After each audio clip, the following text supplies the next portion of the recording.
அண்ணா பல்கலைக்கழகத்தில் நடைபெற்ற அந்த சம்பவமானது வேதனைக்குரிய ஒன்று என்பதை யாரும் மறுக்க முடியாது. ஆனால் அதை வைத்து எடப்பாடியும் அண்ணாமலையும் அரசியல் செய்ய விரும்புவது என்பது உள்ளபடியே ஏற்றுக்கொள்ள முடியாத ஒன்று. முதலில் அண்ணா பல்கலைக்கழகம் யாருடைய நிர்வாகத்தில் இருக்கிறது என்பதை முதலில் அவர்கள் விளக்கிட வேண்டும். அண்ணா பல்கலைக்கழகம் கவர்னரால் நியமிக்கப்படுகிற, துணைவேந்தரால் நிர்வகிக்கப்படுகின்ற ஒரு அட்டானமஸ் பாடி என்பதை எல்லோரும் அறிவார்கள். ஏன், எடப்பாடியே முதலமைச்சராக இருந்தபோது அண்ணா பல்கலைக்கழகத்தினுடைய துணைவேந்தர் பதவி நியமிப்பதை முதலமைச்சருக்கு வழங்கப்பட வேண்டும் என்று அந்த அதிகாரத்தை ஜெயலலிதாவும் கேட்டிருக்கிறார், எடப்பாடியும் கேட்டிருக்கிறார். ஆக இதையெல்லாம் முழு பூசணிக்காயில் மறைப்பதைப் போல மறந்துவிட்டு அந்த பல்கலைக்கழகத்துக்குள் நுழைவதென்ற, காவல்துறை நுழைவதென்றால் கூட துணைவேந்தருடைய பர்மிஷன் தான் நுழைய முடியாது. இதுதான் விதி. The entire campus is under the control of the vice chancellor. அதற்கென்று 24/7 24 மணி நேரமும் அங்கே செக்யூரிட்டி, வைஸ் சான்சலரால் நியமிக்கப்படுகின்ற காவலர்கள், செக்யூரிட்டி இருப்பார்கள், இருக்க வேண்டும். ஏனென்று சொன்னால் அங்கே உமன்ஸ் ஹாஸ்டல் இருக்கிறது, ஜென்ஸ் ஹாஸ்டல் இருக்கிறது, ஸ்டாஃப் குவார்ட்டர்ஸ் இருக்கிறது. ஏன், அப்துல் கலாமே ஒரு காலத்தில் அங்கே தான் தங்கினார். ஆக பாதுகாப்பு கொடுக்க வேண்டியது, பாதுகாப்பினுடைய மெயின்டெனன்ஸ் மொத்தம் பார்க்க வேண்டியது வைஸ் சான்சலர். இந்த சம்பவம் நடக்கிற போது யார் யார் இருந்தார்கள் என்பதையெல்லாம் இன்வெஸ்டிகேஷனில் புரிஞ்சு எடுத்துடுவாங்க. உண்மையிலே போட்டாங்களா, அல்லது செக்யூரிட்டின்னு நியமிச்சுட்டு இல்லாமலே அந்த வைஸ் நிர்வாகம் பணத்தை எடுத்துக்கிறதா, இதெல்லாம் all these things to be proved. ஏனென்று சொன்னால் அவ்வளோ பெரிய கேம்பஸில் செக்யூரிட்டியே இல்லைன்னு சொன்னால் யாருடைய லேப்ஸ் என்பதை பொதுமக்களுக்கு விளக்க வேண்டியது குற்றம் சாட்டுவதுடைய கடமை. இருந்தாலும் இந்த சம்பவத்தை குறித்து நடந்த 1 மணி நேரத்துக்கெல்லாம் அக்யூஸ்டை பிடிச்சிட்டாங்க. காவல்துறை துரிதமாக காக்னிசன்ஸ் எடுத்த உடனே யார் என்று பொறுத்து நடவடிக்கை எடுத்துட்டாங்க. இப்பொழுது இன்வெஸ்டிகேஷன் போயிட்டுருக்கு. இதை திசை திருப்புகிற வகையில் இவ்வளோ பேசுகிற எடப்பாடி, பொள்ளாச்சியிலே 200க்கு மேற்பட்ட பெண்கள் பாலியல் பலாத்காரம் செய்யப்பட்டார்களே, இவர் தான் ஆட்சியில் இருந்தார், இந்த மாதிரி நடவடிக்கை எடுத்தாரா? அந்த பெண்கள்லாம் என்னை விட்டுடண்ணான்னு கதறதை நான் தொலைக்காட்சியில் பார்த்தேன், ஊடகங்களில் பார்த்தேன். அப்படி கதற பொள்ளாச்சியில் நடைபெற்ற போது எங்கே போயிருந்தார் இந்த எடப்பாடி? ஆனால் தமிழ்நாட்டில் இந்த அம்மா உள்ளபடியே அந்த பெண் மாணவியை நான் பாராட்டுகிறேன். துணிச்சலாக சென்று புகார் கொடுக்கின்ற இந்த மாதிரி சம்பவங்கள்லாம் பல பேர் கொடுக்கறதுக்கு மறந்துடுவாங்க. அதனால் இது நான் கூட இந்த சம்பவமே நடப்பதற்கு ப்ரீவியஸாக அதுக்கு முன்னாடி ஏதோ நிகழ்ச்சியெல்லாம் நடந்தது, இப்போ ஒன்று ஒன்றா வருது. இதே அக்யூஸ் தான் பண்ணியிருக்கான்னு சொல்கிறாங்க. அது மாதிரி இந்த சம்பவம் முன்கூட்டியே வந்திருந்தால் நடவடிக்கை எடுத்திருப்பாங்க. ஆனால் இந்த நடவடிக்கை உடனடியாக எடுத்து அக்யூஸ்டை பிடிச்சி விவரமான இன்வெஸ்டிகேஷன் சரியாக போயிட்டுருக்கு. ஆனால் இந்த நேரத்தில் அண்ணாமலை ஒரு வினோதமான ஒரு போராட்டத்தை அறிவிக்கிறார். சாட்டை அடித்து நான் கேட்குறேன், அண்ணாமலைக்கு பொள்ளாச்சியில் போராட்டம் இந்த பாலியல் சம்பவம்லாம் நடக்கும்போது சவுக்கே கிடையாதா? யாரை கண்டுபிடிக்கல? அப்போ இன்னும் லண்டனில் போய் அங்கே கண்டுபிடிச்சி அங்கேருந்து சவுக்கு வாங்கிட்டு வந்த மாதிரி இல்லை, இப்போது புதுசாக சவுக்கு எடுத்து அடிச்சுக்கிறாரு. அதெல்லாம் இல்லை. உண்மை என்னென்னா, இப்போ அவருக்கு எந்த பதவியும் கிடையாது, பிஜேபி தலைவராகவும் இல்லை, எந்த பதவியும் இல்லை. அதனால் யாரோ ஒரு ஜோசியர் சொல்லியிருக்கான் போது, இந்த மாதிரி நீங்கள் சவுக்கடி அடிச்சுக்கிட்டு 40 அடியோ 50 அடியோ அடிச்சுக்கிட்டு ஒரு நேர்த்தி கடன் பண்ணிங்களா, உங்களுக்கு பெரிய பதவி வரும்னு சொல்லியிருப்பாங்கன்னு நான் நினைக்கிறேன். அதுக்காக இதை ஒரு சாக்கா வச்சு சொல்லிட்டு ஆர்ப்பாட்டத்தில் எடுத்தேன். அது அவங்க கட்சியில் இருக்கிறவங்களே யாரும் ஏற்றுக்க மாட்டாங்க. இது பகுத்தறிவாதி யாரும் ஏற்றுக்க முடியாது. ஒன்று பெரியார் பாணியில் சொன்னால் காட்டு முராண்டித்தனமாக இருக்கிறது.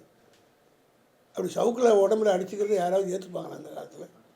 என்னுடைய 62 ஆண்டு கால அரசியல் வாழ்வில் 62 வருஷமாக திமுகவில் இருக்கிறேன். எந்த தலைவரும் இப்படி ஆர்ப்பாட்டம் நடத்தலாம், போராட்டம் நடத்தலாம். இவ்வளோ அடிச்சுக்கிறது மணிப்பூரில் காவல்துறையே வந்து போட்டு கற்பழிச்சிலாம் பண்ணாங்களே, அப்போ அடிச்சுக்கலையே. உத்தரப்பிரதேசத்தில் நிச்சயமாக நடந்துகிட்டு இருக்க. தமிழ்நாட்டில் இது புது இன்சிடெண்ட்டு. ஆனால் உத்தரப்பிரதேசத்திலும் பிஜேபி ஆளுற மாநிலத்திலாம் இது அன்றாட சம்பவமாக நடந்து கொண்டிருக்குது. அங்கேயெல்லாம் போக வேண்டாம் இவர் இங்கே தமிழ்நாட்டில் இப்படி செய்கிறாருன்னு சொன்னால் இது ஒரு கேலி கூத்தாக இருக்கிறது. அண்ணாமலை இப்படி தான் பேசுவார். உயிரோடு இருக்கிற வீராசாமி செத்து விட்டார்னு சொல்வார். இது மாதிரி விசித்திரமாக பேசுவார், வேடிக்கையாக நடந்துப்பார். ஆகினால அந்த போராட்டத்துக்கு மக்கள் யாருமே சிரிக்கிறாங்க. இந்த மாதிரிலாமா செய்வாங்க போராட்டம்?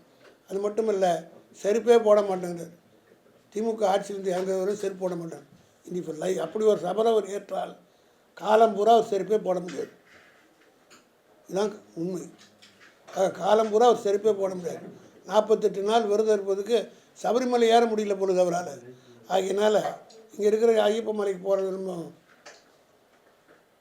செட்டியார் மாளிகை பக்கத்தில் இருக்கிற அந்த எம்ஆர்சி நகரில் இருக்க ஐயப்பன் கோவில் போகிறதுக்காக செருப்பை கட்டிட்டேன்னு சொல்கிறத திசை திருப்பாகிறார். அவர் அது அவருடைய விருப்பம், அதுக்கு நாங்கள் கொடுக்க விரும்பவில்லை. ஆனால் அண்ணாமலையினுடைய இது ரொம்ப கேலி கூத்தாக இருக்கிறது. மக்கள் இதை ஏற்றுக்கொள்ள மாட்டார்கள். திராவிட முன்னேற்ற கழகம் பெண்களுக்கான அரசு, பெண்களை பாதுகாக்கிற அரசு. இன்றைக்கி சிறு மாணவிகளிலிருந்து மகளிர் வரை அனைவருக்கும் செய்கிற ஒரு அரசாங்கமாக இது செயல்பட்டு கொண்டிருக்கிறது. தலைவர் அவர்கள் கேள்விப்பட்டவுடன் உடனடியாக துடித்து போய் நடவடிக்கை எடுத்து இன்வெஸ்டிகேஷன் ரைட் பாத்தில் போட்டு இவர் தான் அந்த ஆம்ஸ்ட்ராங் வார்த்தை பெருசாக பேசுனாங்க. இப்போ எல்லோரும் மக்களுக்கு தெரிஞ்சு போச்சு இல்லைன்னா. அதே போல் இது உண்மை. இன்னொன்று திமுகன்னு ஒரு பொய்யான குற்றச்சாட்டு சொல்கிறாங்க. விவேக் ஒரு படத்தில் நடிக்கும்போது ஒரு டைலாக் சொல்லுவார் தான் ஞாபகம் வருது. போலீஸ் கான்ஸ்டபிள் பிடிச்சிருவான். அப்போ அவர் சொல்லுவார், எனக்கு கமிஷனர் தெரியாது. போகும்போது வண்டி எடுத்து போகும்போது கடைசியாக சொல்கிறார், கமிஷனர் எனக்கு என்னத்தை கமிஷனர் எனக்கு தெரியும், ஆனால் என்ன கமிஷனர் தெரியாதுன்னு.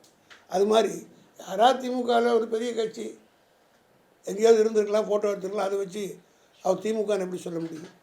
பொதுக்கூட்டத்தில் இருக்கிறதோ சட்டமன்ற உறுப்பினர் நிற்கிறதோ யார் வேணால் மக்கள் பார்க்குறாங்க. ஆனால் திட்டவட்டமாக நாங்கள் தெரிவித்து விட்டோம் திமுகவுக்கும். நான் அமைப்புச் செயலாளர் என்ற முறையில் சொல்கிறேன், அந்த அக்யூஸ்டுக்கும் திமுகவுக்கும் எந்த சம்மந்தமும் கிடையாது. மற்றதெல்லாம் இட்டு கட்டி பேசுகிறாங்க. அதுக்கு நான் விவேக் சொன்ன உதாரணம் தான் சொல்ல முடியும். சார், பத்திரிகையெல்லாம் கூட வெளியானது ஒரு இன்விடேஷனில் கூட அவரோட ஞானசேகரன்ற அந்த பேர் ஒன்று இருக்கிற மாதிரி. ஞானசேகரன் பராசக்தியில் இருக்காங்க. ஞானசேகரன் குலசேகரன் வந்திருக்கு. அதனால் அந்த ஞானசேகரன் வித்தியாசம். ஞானசேகரன்றது காமன் நேம். நான் தான் சொல்லிட்டேனே, அது விவேக் சொன்ன அந்த உதாரணம் தான் பொருந்தும். கமிஷனர் எனக்கு தெரியும், ஆனால் கமிஷனருக்கு எனக்கு தெரியாது, என்ன தெரியாது.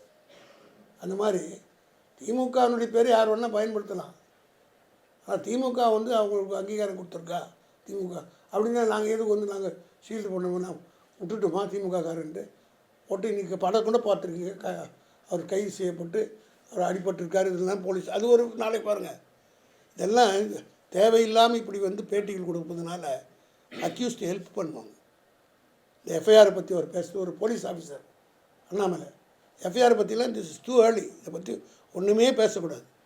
நீங்கள் சொல்கிற ஒரு கருத்தம் பின்னாடி அக்யூஸ்டுக்கு போய் ஃபேவராக முடியும். ஆனால் இன்றைக்கி இப்போ எல்லாம் பேசிடுறோம், நம்ம எல்லாருமே மறந்துடுவோம்.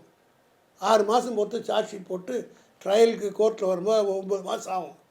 நாட்டு மக்களும் மறந்துடுவாங்க, எல்லோரும் இந்த சம்பவம் மறந்துடுவாங்க. இதையெல்லாம் அக்யூஸ்டு ஃபேவராக வச்சு கொடுக்குற ஸ்டேட்மெண்ட்டெல்லாம் வச்சு அவனுக்கு ஃபேவராக யூஸ் பண்ணி அவன் வெளியில் வந்துடுவான். ஆகினால் இட் இஸ் டூ ஏர்லி. இந்த மாதிரி விஷயங்களில் ஒரு போலீஸ் ஆஃபீஸராக இருந்த அண்ணாமலைக்கு இது கூட தெரியலன்னா, நான் ஒரு கிரிமினல் லாயராக 47 வருஷமாக ப்ராக்டிஸ் பண்ணுவேன்ற முறையில் சொல்கிறேன். இந்த மாதிரி இன்வெஸ்டிகேஷன் கருத்துக்கள் சொல்லவே கூடாது. எது சொன்னாலும் அது அக்யூஸ்டுக்கு போய் ஃபேவராக முடிச்சிடும். ஆக அக்யூஸ்டு ஹெல்ப் பண்ணுறதுக்காக தான் அண்ணாமலை செய்கிறாரான்ற ஒரு சந்தேகம் கூட எனக்கு வருது.